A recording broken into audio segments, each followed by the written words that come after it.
সর্বশেষ যে লোকটা জান্নাতে যাবে তাকে আল্লাহ তাআলা জাহান্নামের আগুনে পোড়াতে পোড়াতে ছাই বানিয়ে ফেলবে।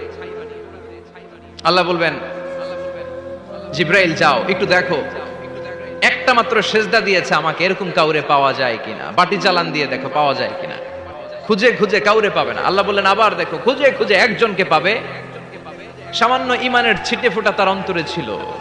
আল্লাহ বলবেন যেহেতু ছিটে ফোঁটা আছে, অনেক মাইর খাইছে, ওকে বের করে জাহান্নাম থেকে বের করে একটা নির্ধারিত দূরত্বে রেখে দাও।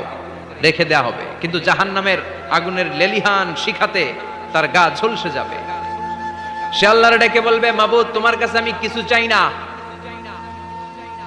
জাহান্নাম থেকে তুমি আমাকে বের করেছো, জীবন নদীর পানি তুমি আমার গায়ের মধ্যে ঢেলে দিয়েছো, আমি আবার সজীবতা ফিরে পেয়েছি। আমি তোমার কাছে জান্নাত চাই না, শুধু নিরাপদ একটা দূরত্বে আমাকে রেখে আসো, যাতে জাহান্নামের আগুন আমারে কষ্ট দিতে না পারে। আল্লাহ আমি কিন্তু তোমার কাছে জান্নাত চাই না। কি চাই না?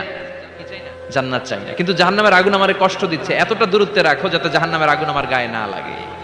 আল্লাহ বললেন ওকে রাখবো, কিন্তু আমার সাথে একটা কন্ট্রাক্টে যেতে হবে, যে এটা তোমাকে দিলে তুমি আর নতুন করে কিছু চাবা না। সে বলবে আমি রাজি, কন্ট্রাক্ট হয়ে যাবে। আল্লাহ জিব্রাইলকে বলবেন যাও এমন দূরত্বে রাখো যাতে জাহান্নামের আগুন ওরে কষ্ট না দেয়। রেখে আসা হবে, অনেক দিন সে ওখানে আনন্দে থাকবে, আল্লাহ শুকরিয়া করবে। সে মনে মনে বলবে বেঁচে গিয়েছি, আমি বেঁচে গিয়েছি, জীবনে আর কিছু চাই না, জাহান্নাম থেকে আমি বেঁচে গিয়েছি। অনেকদিন থাকার পরে মনে মনে ভাববে বাইসা তো গেছি, কিন্তু নতুন করে একটু ট্রাই করে দেখি, জাহান্নামের সৌন্দর্যের দৃশ্য একটু চোখ দিয়ে অবলোকন করা যায় কিনা। সে আল্লাহরে ডেকে বলবে, আল্লাহ ইনদি সুআল, আমার একটা ফরিয়াদ আছে। কি ফরিয়াদ? আল্লাহ আগেই বলে রাখি আমি কিন্তু জান্নাতে যেতে চাই না। আল্লাহ বলবেন কি চাও? সে বলবে আল্লাহ তোমার জান্নাতটা তুমি কত সুন্দর করে বানিয়েছো, আমি একটা নজর শুধু দেখতে চাই। জান্নাতের দরজার সামনে নিয়ে যদি আমারে বসিয়ে রাখো, দ্যাটস এনাফ, আর কিছু চাই না, শুধু জান্নাতের দরজার সামনে। আল্লাহ বললেন তুই না ওয়াদা করেছিস, তুই না চুক্তি করেছিস। সে বলবে আল্লাহ আমারে হতভাগা বানাইয়া তোমার কি লাভ? সুবহানাল্লাহ পড়েন। আমারে তুমি হতভাগা বানিও না। আল্লাহ বলে ঠিক আছে, আবার সিগনেচার কর যে জান্নাতের দরজার সামনে বসিয়ে দিলে আর কিছু চাবি না। সে সিগনেচার করে বলে আমি চাবো না।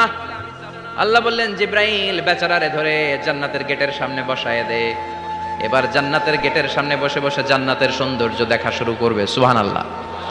এমন সৌন্দর্য যেটা চোখ দিয়ে কেউ দেখে নাই, কান দিয়ে শুনে নাই, ওই সৌন্দর্য চোখে দেখে, কান দিয়ে আওয়াজ শুনে মাগার ভোগ করতে পারে না। অন্তরে জ্বালা আছে না নাই? এয়ার কন্ডিশনের রুমে ঢুকতে না পারলেও, এয়ার কন্ডিশনের রুমের দরজার বাইরে দাঁড়ালো, এয়ার কন্ডিশনের রুমের একটা ঠান্ডা বাতাস গায়ে লাগে না? কথা বলেন। তো ও যখন জান্নাতের দরজার সামনে দাঁড়াবে, ওর গায়েও এরকম জান্নাতের ঠান্ডা বাতাসের হিমেল ছোঁয়া গাটাকে শীতল করে দিবে। ওই শীতল হয়ে যাওয়ার পরে আর তো সহ্য হবে না, আবার আল্লাহরে ডাকবে, মনে মনে ভাববে আর একটু ট্রাই করি না, দোষ কি, আস্তে আস্তে অনেক দূর তো আগাইছি। সুবহানাল্লাহ কইবেন না? এবার আল্লাহরে বলবে আল্লাহ ইনদি সুআল, আল্লাহ তুমি যদি কোনো বিষয়ে নতুন করে ডিসিশন নাও, তোমারে জিজ্ঞেস করার মতো কি কেউ আছে? আল্লাহ বলেন না, আমি তো সব রাজার বড় রাজা, মহারাজা, আমার উপরে তো কারো কথা চলে না। ওই হতভাগা লোকটা বলবে আল্লাহ এত সুন্দর জান্নাত তুমি বানালাম, চোখ দিয়ে সৌন্দর্য দেখি, কান দিয়ে আওয়াজগুলো শুনি, হুর আর গেলমান হেঁটে বেড়ায়, এত সুন্দর জান্নাত চোখ দিয়ে দেখি, ঢুকতে পারি না, আমারে কষ্ট দিয়ে তোমার কি লাভ? ও আল্লাহ আমারে তুমি মাফ করে দাও, জান্নাতের চিপার মধ্যে এক কর্নারে তুমি একটু আমারে জায়গা করে দাও।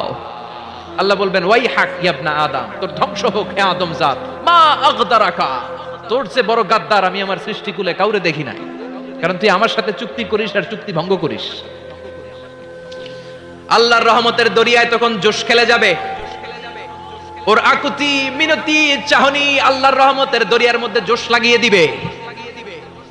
আল্লাহর দয়া হয়ে যাবে, মায়া হয়ে যাবে। আল্লাহ বলবেন ঠিক আছে জান্নাতে যা। লোকটা এবার এক দৌড়ে জান্নাতের ভিতরে ঢুকে যাবে। লোকটার দৌড় দেখে আবার লোকটারে আল্লাহ ডেকে বলবে একটু দাঁড়া, একটু দাঁড়া, জান্নাত তো দিছি, তো দৌড় দিলি কেন? সুবহানাল্লাহ কইবেন না?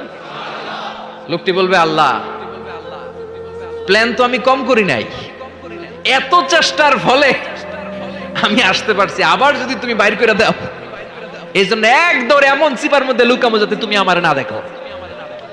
আবার আল্লাহর রহমতের দরিয়ায় জোশ খেলে যাবে। আল্লাহ কাছে ডাকবে, কাছে আয়, ও গোলাম তোর কি মনে চায় আমারে বল, আজকে তুই চাইতে থাক, আমি দিতে দিতে তোর মনের সব আশা পূরণ করে দেব। লোকটা খুশি হয়ে বলবে, আল্লাহ আমারে এটা দাও, বাড়ি দাও, গাড়ি দাও, নারী দাও, এটা দাও, ওটা দাও, একের পর এক চাইতে থাকবে, আল্লাহ সব তারে দিতে থাকবে। চাইতে চাইতে লোকটার সব চাওয়া যখন শেষ, সে বলবে, আল্লাহ আর আমার চাওয়ার কিছু নাই। আল্লাহ বলেন, নো, এত তাড়াতাড়ি যে তুমি খেলা শেষ করতে পারবা না মনু, আমার সাথে তোমার এই খেলা আরো লম্বা সময় চলতে হবে, তোমার অনেক কিছু চাইতে হবে। তুই আজকে চাইতে চাইতে তোর সব চাওয়া আমার কাছে বলবি, আর আমি দিতে দিতে তোর জীবন ধন্য করে দেব। সে আবার চাইতে শুরু করবে, আল্লাহ এটা দাও, ওটা দাও, ওটা দাও।